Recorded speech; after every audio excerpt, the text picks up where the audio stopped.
നീ ഇപ്പോഴും ഒരു രാമന്റെയും സ്വന്തമാണ്. പിന്നെ എന്തിനാണ് ലങ്കേശ്വര എന്നെ ഈ ടൊയോട്ടോ പ്രാഡോയിൽ നീ തിരിച്ചു കൊണ്ടുവിടുന്നത്? നിനക്കായി തോഴി പുനർജനിക്കാം.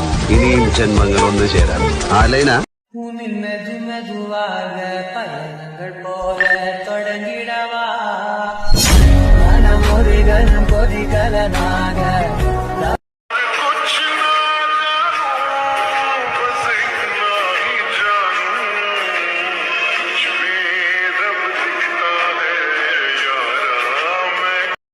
ഏതെങ്കിലും ഒരു ആൺകുട്ടി വന്ന് വിളിച്ച ഉടനെ കൂടെ ഇറങ്ങിപ്പോവാൻ നിൽക്കണ്ട. കുറച്ചുകൂടെ വെയിറ്റ് ചെയ്യും.